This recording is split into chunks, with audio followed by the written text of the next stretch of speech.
ಮುಖ್ಯಮಂತ್ರಿಗಳ ಎದುರಲ್ಲೇ ಡಿಕೆ ಶಿವಕುಮಾರ್ ಪರ ಸ್ವಾಮೀಜಿಯೊಬ್ಬರು ಬ್ಯಾಟ್ ಬೀಸಿದ್ದಾರೆ. ಸಿದ್ದರಾಮಯ್ಯನವರಿಗೆ ನೇರವಾಗಿ ಡಿಕೆ ಶಿವಕುಮಾರ್ಗೆ ಮುಖ್ಯಮಂತ್ರಿ ಸ್ಥಾನ ಬಿಟ್ಟುಕೊಡಿ ಅಂತ ಕೇಳಿದ್ದಾರೆ. ಎಲ್ಲರೂ ಮುಖ್ಯಮಂತ್ರಿಗಳಾಗಿ ಕೆಲಸ ಮಾಡಿದ್ದಾರೆ. ಡಿಕೆ ಶಿವಕುಮಾರ್ ಕೂಡ ಮುಖ್ಯಮಂತ್ರಿ ಆಗಬೇಕು, ಹಾಗಾಗಿ ಅವರಿಗೆ ಮುಖ್ಯಮಂತ್ರಿ ಸ್ಥಾನವನ್ನು ಬಿಟ್ಟು ಕೊಡಿ ಅಂತಂದ್ಬಿಟ್ಟು ಚಂದ್ರಶೇಖರ್ ಸ್ವಾಮೀಜಿ ಅವರು ಸಿಎಂ ಸಮ್ಮುಖದಲ್ಲೇ ಕೇಳಿದ್ದಾರೆ. ಡಿಕೆಶಿಗೆ ಸಿಎಂ ಸ್ಥಾನವನ್ನು ಬಿಟ್ಟುಕೊಡಿ ಅಂತ. ಅಲ್ಲಿ ಮುಖ್ಯಮಂತ್ರಿ ಉಪಮುಖ್ಯಮಂತ್ರಿ ಎಲ್ಲರೂ ಇದ್ದರು.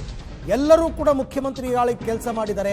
ಡಿಕೆ ಶಿವಕುಮಾರ್ ಕೂಡ ಮುಖ್ಯಮಂತ್ರಿ ಆಗಬೇಕು ಅಂತ ಸಿದ್ದರಾಮಯ್ಯನವರು ಡಿಕೆ ಶಿವಕುಮಾರ್ಗೆ ಸಿಎಂ ಸ್ಥಾನವನ್ನು ಬಿಟ್ಟುಕೊಡ್ಲಿ ಅಂತಂದ್ಬಿಟ್ಟು ಸಿಎಂ ಸಮ್ಮುಖದಲ್ಲಿ ಚಂದ್ರಶೇಖರನಾಥ ಸ್ವಾಮೀಜಿ ಅವರು ಹೇಳಿಕೆಯನ್ನು ಕೊಟ್ಟಿದ್ದಾರೆ. ಇತ್ತೀಚೆಗೆ ಇದು ಎರಡು ಬಣಗಳ ನಡುವಿನ ತಿಕ್ಕಾಟ ಜೋರಾಗ್ತಾ ಇದೆ. ಸಿದ್ದರಾಮಯ್ಯ ಬಣದವರೆಲ್ಲರೂ ಕೂಡ DCMಗಳು ಹೆಚ್ಚುವರಿಯಾಗಿ ಆಗಬೇಕು ಅಂತಂದ್ಬಿಟ್ಟು ರಾಜಣ್ಣ ಅವರೆಲ್ಲ ಮಾತಾಡ್ತಿದ್ದಾರೆ. ಅದಕ್ಕೆ ಇವತ್ತು ಕೂಡ ಡಿಕೆ ಶಿವಕುಮಾರ್ ಟಾಂಗ್ ಕೊಟ್ಟಿದ್ರು, ಇಲ್ಲೆಲ್ಲ ಬೇಕಾಬಿಟ್ಟು ಹೇಳಿಕೆ ಕೊಡಬೇಡಿ, ಹೋಗಿ ಹೈಕಮಾಂಡ್ ಕೇಳಿ ಅಂತಂದ್ಬಿಟ್ಟು. ಈಗ ಸ್ವಾಮೀಜಿಗಳು ಕೂಡ ಈ ವಿಚಾರದಲ್ಲಿ ಎಂಟ್ರಿ ಆಗಿದ್ದಾರೆ. ಡಿಕೆ ಶಿವಕುಮಾರ್ಗೆ ಮುಖ್ಯಮಂತ್ರಿ ಸ್ಥಾನವನ್ನು ಸಿದ್ದರಾಮಯ್ಯನವರು ಬಿಟ್ಟುಕೊಡಬೇಕು ಅಂತ ಸಿದ್ದರಾಮಯ್ಯನವರ ಸಮ್ಮುಖದಲ್ಲೇ ಒಕ್ಕಲಿಗ ಸ್ವಾಮೀಜಿ ಅವರು ಆಗ್ರಹವನ್ನು ಮಾಡಿದ್ದಾರೆ. ಇದು ಇನ್ನಷ್ಟು ವಿಪರೀತಕ್ಕೆ ಹೋಗೋ ಲಕ್ಷಣಗಳು ಕಂಡು ಬರ್ತಾ ಇದೆ. ಇದು ಆರಂಭ ಅಂತ. ಇದು ಆರಂಭ, ಇನ್ನೂ ಜಾಸ್ತಿ ಆಗಬಹುದು. ಯಾಕೆಂದರೆ ಸಮುದಾಯಗಳ ಸ್ವಾಮೀಜಿಗಳು ಈ ಬಗ್ಗೆ ಮಾತನಾಡ್ತಾರೆ ಅಂತಂದರೆ ಅದು ಇನ್ನಷ್ಟು ತೀವ್ರತೆಯನ್ನು ಮತ್ತು ಗಂಭೀರತೆಯನ್ನು ಪಡ್ಕೊಳ್ತಾ ಹೋಗುತ್ತೆ ಇಂಥ ವಿಚಾರಗಳು. ಮುಖ್ಯಮಂತ್ರಿಗಳು ಇರುವಂತಹ ವೇದಿಕೆಯಲ್ಲೇ ಈ ರೀತಿ ಕೇಳ್ತಾರೆ ಅಂತಂದರೆ ಅದು ಇನ್ನಷ್ಟು ಜಾಸ್ತಿ ಆಗ್ಬೋದು. ಈಗ ಯಾರು ಚಂದ್ರಶೇಖರನಾಥ ಸ್ವಾಮೀಜಿ ಅವರು ಕೇಳಿರ್ತಕ್ಕಂಥದ್ದು ಇನ್ನೂ ಮುಂದುವರಿದಂತೆ ಆ ಸಮುದಾಯದ ಪ್ರಭಾವಿ ದಯವಿಟ್ಟು ಎಲ್ಲರೂ ಮುಖ್ಯಮಂತ್ರಿಗಳಾಗಿ ತಮ್ಮ ತಮ್ಮ ಅಧಿಕಾರವನ್ನು ಸ್ವಾದ ಮಾಡಿದ್ದಾರೆ. ನಮ್ಮ ಡಿಕೆ ಶಿವಕುಮಾರ್ ಒಬ್ಬರು ಮಾತ್ರ ಮುಖ್ಯಮಂತ್ರಿಗಳಾಗಿಲ್ಲ. ಆದ್ದರಿಂದ ದಯವಿಟ್ಟು ನಮ್ಮ ಸಿದ್ದರಾಮಯ್ಯನವರು ಈಗಾಗಲೇ ಅನುಭವ ಮಾಡಿದ್ದಾರೆ. ಈ ಮುಂದೆ ನಮ್ಮ ಡಿಕೆ ಶಿವಕುಮಾರ್ರವರಿಗೆ ಅಧಿಕಾರ ಬಿಟ್ಕೊಟ್ಟು ಅವ್ರಿಗೆ ಒಳ್ಳೆಯದಾಗಲಿ ಅಂತ ಹೇಳಿ ಅನುಗ್ರಹ ಮಾಡಲಿ ಅಂತ ಅವರಲ್ಲಿ ಕಳಕಳಿ ಕೇಳ್ಕೊಳ್ತಕ್ಕಂಥದ್ದು. ಯಾಕೆಂದರೆ ಸಿದ್ದರಾಮಯ್ಯನವ್ರು ಮನಸ್ಸು ಮಾಡಿದ್ರೆ ಮಾತ್ರ ಆಗ್ತಕ್ಕಂಥದ್ದು, ಇಲ್ಲದೇ ಇದ್ದರೆ ಆಗೋದಿಲ್ಲ.